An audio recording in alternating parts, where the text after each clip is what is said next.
Assalamualaikum warahmatullahi wabarakatuh. Teman-teman, hari ini untuk mata kuliah metode pengembangan nilai agama dan moral, saya akan sedikit sharing ilmu tentang sifat-sifat pemahaman anak dalam nilai-nilai agama dan moral. Nah, pada perkembangan nilai agama moral ini, secara umum tujuan pengembangannya adalah untuk meletakkan dasar-dasar keimanan dengan pola takwa kepada Tuhan dan keindahan akhlak, cakap, percaya pada diri sendiri, penanaman norma-norma kemoralan, serta memiliki kesiapan untuk hidup di tengah-tengah dan bersama-sama dengan masyarakat untuk menempuh kehidupan yang diridhoinya. Jadi, pemahaman dan penilaian agama itu agama dan moral yang semakin bertambah itu akan sangat membantu anak dalam melakukan komunikasi secara baik. Nah, kenapa? Karena memungkinkan anak diterima oleh lingkungan sosial sekitar dengan baik juga.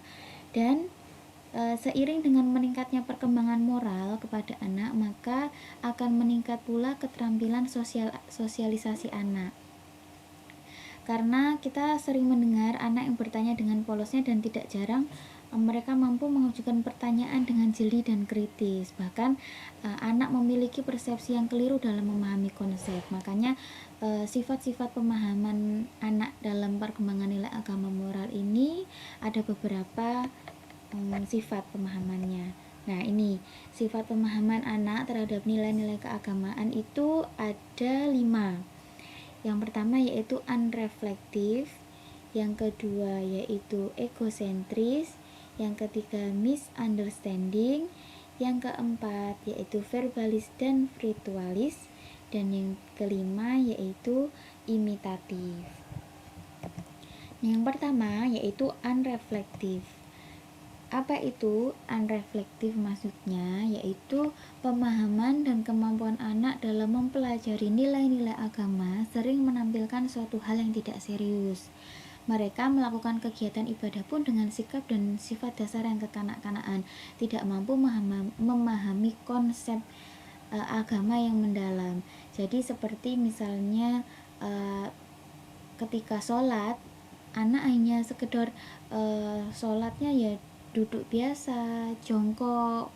Kemudian kadang anak suka sholat dengan menggunakan mobil-mobilannya, atau dia dengan berlari-lari. Nah, itu dia tidak terlalu menanggapi tentang nilai-nilai agama secara serius, tapi dia tahu bahwa sholat ini adalah suatu kegiatan ibadah. Jadi sifat anak itu yang memiliki pengetahuan yang berkaitan dengan sesuatu yang abstrak itu tidak terlalu merupakan sesuatu yang diperdulikan dengan serius. Jadi kalaupun mereka belajar dan mengerjakannya, itu mereka melakukan dengan ya sifat aslinya anak itu dengan sifat yang kekanak-kanakannya, kemudian sifat yang bercanda, dan bahkan kadang dia bermain secara asal-asalan, mengikuti apapun yang diperintahkan kepadanya. Jadi manusiawi yang ada itu kadang mengerjakannya dengan bercanda. Contoh lain, ketika anak belajar mengucapkan hafalan doa, kita dapat mendengarkan kemampuan vokalnya yang kurang maksimal, terkadang masih cadel, pelo, dan kurang sempurna.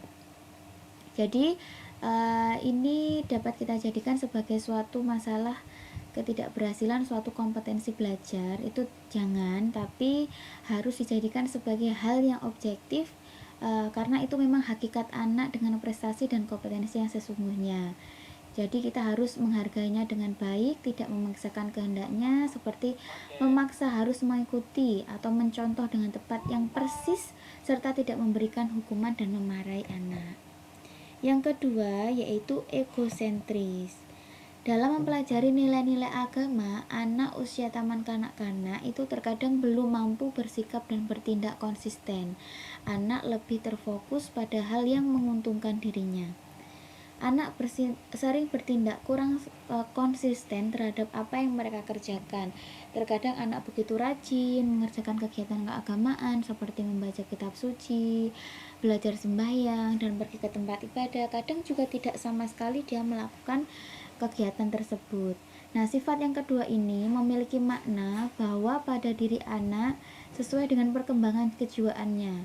Jadi lebih mementingkan kemauannya sendiri, tidak peduli dengan urusan orang lain, dan fokus pada sesuatu yang menurutnya dia itu lebih menguntungkan.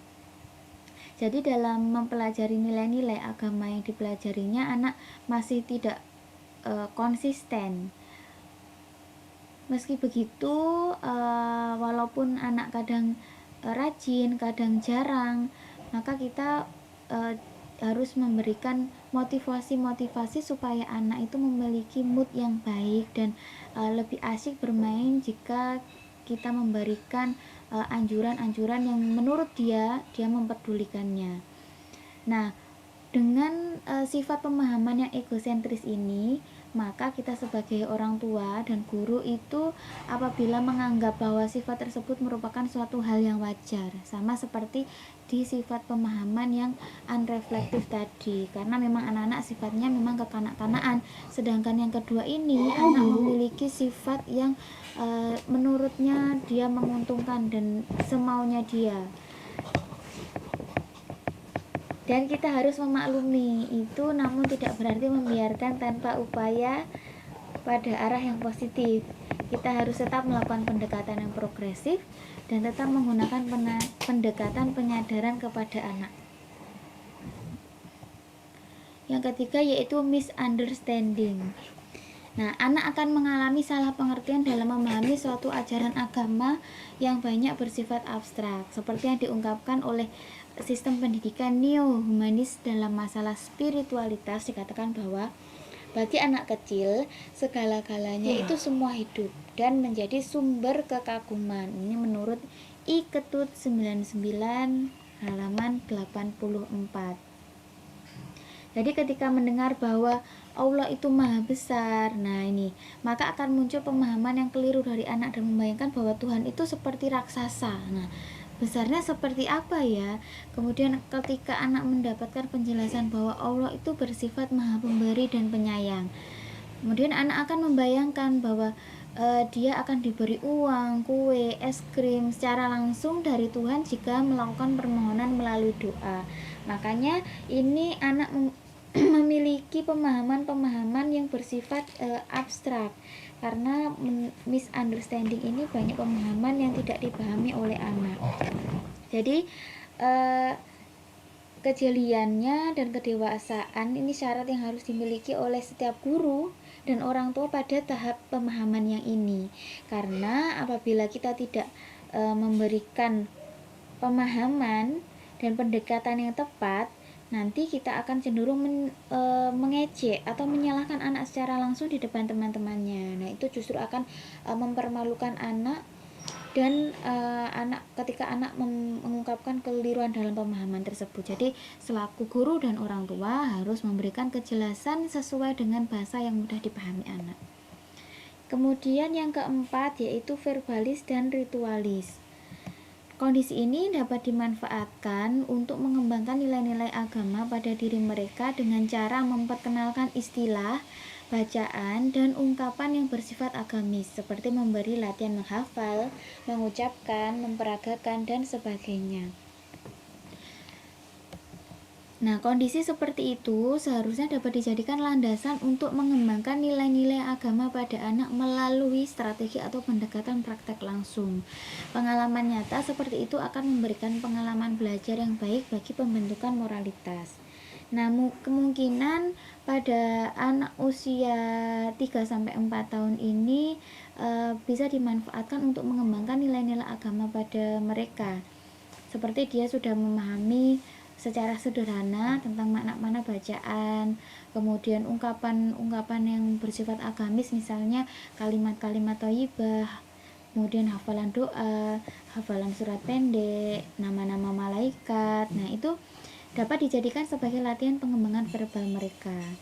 Kadang sering ya kita temui ketika anak mengenal satu kata baru saja, anak selalu menggunakan kata tersebut dalam setiap berbicara. Nah, terlepas itu pas atau tidaknya, anak tetap menggunakan istilah tersebut dengan konteks atau pemahamannya yang dia pahami, yang dia maksud anak. Jadi pada hakikatnya anak usia dini itu dia akan melakukan sesuatu yang menurut dia ketahuinya, dan yang dia tiru, maka kita harus memberikan peniru dan pengetahuan yang pas, yang sesuai, supaya anak benar-benar memahami dan perkembangannya dapat berkembang secara maksimal. Nah, kondisi ini seharusnya ini benar-benar dimaksimalkan, sehingga misalnya ketika kita memberikan beberapa praktek atau praktek langsung melalui pendekatan praktek langsung seperti praktek sholat, praktek berwudu, kemudian anak-anak diajak pergi ke masjid, ke tempat ibadah, ini kan memberikan pengalaman yang nyata. Nah, jadi anak mengalami secara langsung dan memberikan pengalaman belajar yang baik bagi pembentukan moralitasnya.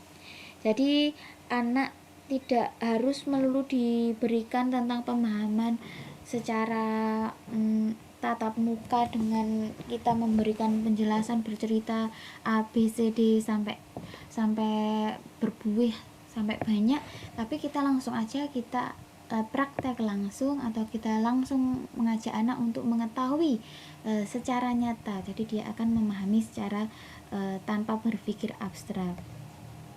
Yang keempat yaitu imitatif. Nah, anak banyak belajar dari apa yang mereka lihat secara langsung. Mereka banyak meniru dari apa yang pernah dilihatnya sebagai sebuah pengalaman belajar. Dengan demikian, guru dan orang tua harus memperhatikan sifat-sifat tersebut untuk kepentingan menentukan pendekatan pembelajaran yang tepat buat anak. Kita harus tetap melakukan pendekatan progresif dan penyadaran jiwa dan kepribadian anak. Jadi kemampuan anak dalam fase perkembangan masih berada dalam tahap dasar. Anak belajar dari apa yang pernah dilihat sebagai pengalaman belajar. Menurut Satibi pada tahun 2008, hal ini dilandasi oleh masih terbatasnya kemampuan anak dalam mengungkapkan kata-kata, keberanian bertanya, dan mengeluarkan gagasan sehingga lebih banyak meniru dari orang sekitarnya. Maka sifat anak usia dini itu disebut sebagai peniru ulung. Dia sosok peniru yang plek tiplek pasti sama dengan orang dewasa. Nah, jadi makanya kita harus menjadi sosok orang dewasa yang benar-benar dia tiru yang pas. Jadi kita harus memperhatikan sifat dan ucapan kita. Jadi karena anak adalah sebagai peniru ulung, nah ini mendorong guru dan orang tua agar mampu menjadi sosok guru, sosok manusia yang benar-benar memberikan contoh yang terbaik yang akan mereka tiru nanti. Jadi kita harus mempersiapkan diri dengan menguasai misalnya materi-materi yang kita berikan, seperti pengucapan doa, gerakan sholat yang kita contohkan sempurna, sehingga apa yang kita ajarkan kepada mereka itu dapat memberikan contoh yang baik dan benar. Misalnya ketika memberikan pelafalan sederhana saja tentang basmalah, itu kan kita harus memperhatikan tajwidnya, panjang pendeknya. Kalau Bismillahirrahmanirrahim, nah itu kan sesuatu yang salah, maka sampai tua pun karena itu dasar dari ketika dia kecil, anak usia dini, maka bahkan bisa jadi sampai tua ketika anak mengucapkan Bismillahirrahmanirrahim itu Bismillahirrahmanirrahim, padahal itu adalah pengucapan yang salah. Jadi kita sebagai guru itu harus benar-benar tahu dan paham bahwa pengucapannya adalah dengan bukan B tapi bis. Jadi Bismillahirrahmanirrahim. Nah, itu kan perlu dijelaskan panjang pendeknya. Atau gerakan sholat itu ketika rukuk bagaimana, sujud bagaimana, kita harus memberikan penjelasan secara detail, karena pada tahap ini anak benar-benar peniru yang menirukan seseorang dewasa yang menurut dia benar. Yang dilakukan orang dewasa itu menurutnya dia benar, makanya dia meniru. Dia tidak tahu apakah itu benar atau salah, ya dia meniru sesuai dengan apa yang dia lihat. Baik, terima kasih. Itu tadi sifat-sifat pemahaman dalam mengembangkan nilai-nilai agama pada anak usia dini, yaitu yang pertama unreflektif, egosentris, misunderstanding, kemudian yang keempat verbalis dan ritualis, dan yang terakhir yaitu imitatif. Jika ada pertanyaan yang lain silakan email saya di stigma.mck.susimaulida@gmail.com atau di Instagram saya @susimaulida. Terima kasih teman-teman.